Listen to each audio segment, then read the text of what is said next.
There is a limit to the complexity of shape design that our work will accept when there are large spaces between every form.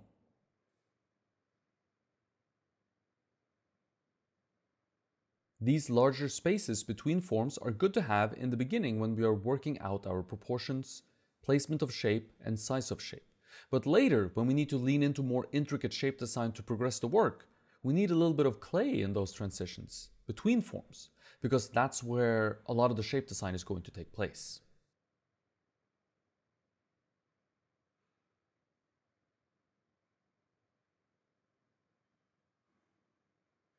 With larger spaces in between forms, we don't have the canvas to draw on the shapes that we are after. The larger spaces or gaps between forms is great for flexibility, but they become a hindrance at some point in the process. Now, I love talking about working in a flexible manner, as I'm sure you have noticed, but at some point, a certain amount of flexibility starts holding us back. We can no longer make the work better or progress the work because we are leaving the work in a place where certain things are meant to be worked on and certain things cannot be worked on.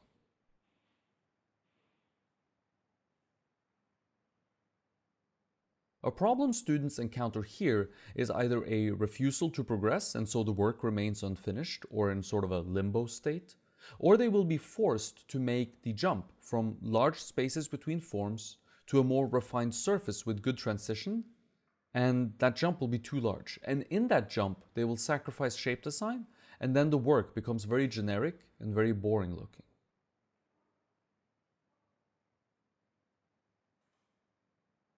The solution to this is to work by slowly relinquishing certain aspects of flexibility. As some things become left behind, other doors are opened and we can work on new things. It's very difficult to understand when or how that is supposed to happen or take place, and it will be different for different people as well. People will have different tendencies in this arena. You have to find your own pace, and that can only be done or be found through relentless repetition.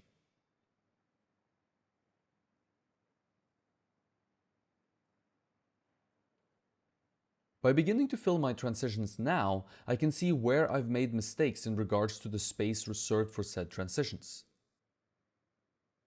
Transitions, if set up correctly, shouldn't require very much work at all. You can see here that many of my transitions are already beginning to read rather softly. If I run into a transition that doesn't do this by simply placing clay between the forms, I'm going to direct some attention towards that issue and probably open up the space between the forms a little bit more, so that the transition becomes broad and therefore by default soft.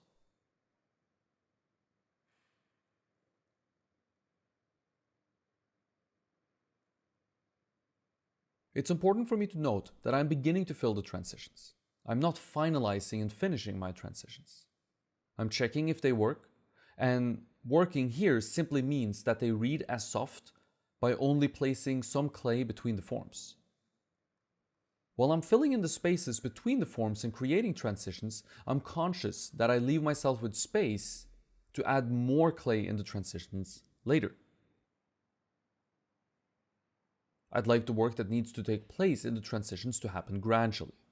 I'll only fill in perhaps half the amount of the clay that I will eventually need. I'll leave myself more room to add more later, and there is of course a reason for this. I need to do more work to the shape design now that I have the canvas to redraw those shapes on in the form of clay in the transitions, of course. That's my canvas. But to avoid the work becoming bloated and overfilled, I will allow myself the chance to add clay to adjust the shape design later and also finalize the transitions over the top of this work. But I want to have the chance to do that and not have so much clay in my transitions right now that I will have to dig them out later. Because that can be really bad. That's definitely a recipe for a generic sculpture.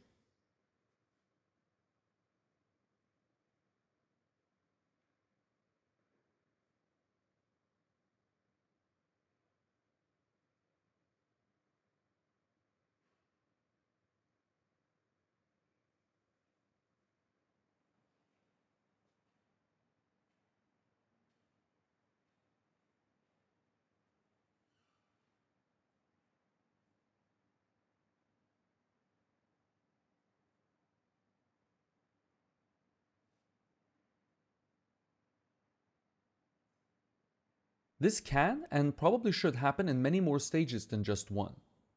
Sometimes I'll fill in somewhat, redraw the shape design, fill in some more transition, redraw shape design, rinse and repeat, multiple times.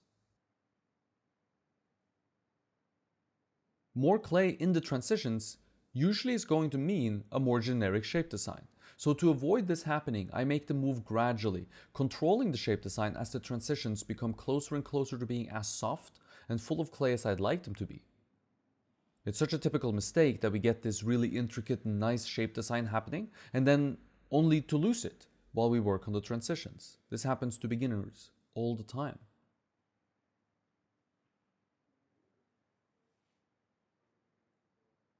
Gradually building it up and coming to a conclusion slowly over time tends to solve this issue, or it will at least mitigate it greatly. Which means we don't get a generic sculpture, which is great, of course.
There is another consideration to be made when doing this work, and that is volume.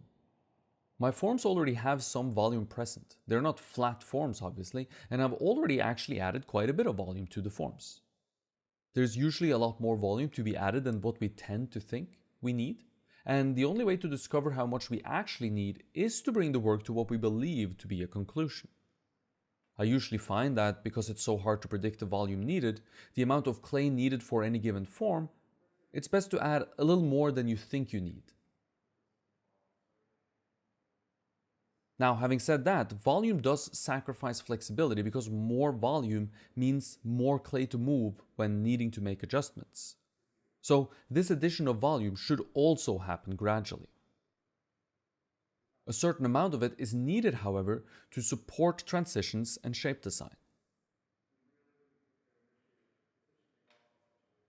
As always, it's a very tough balance to strike here when to add enough volume to do the work on the transitions and shape design and how much should we add. And there's no formula, sadly, that I can tell you. There rarely seems to be in sculpture.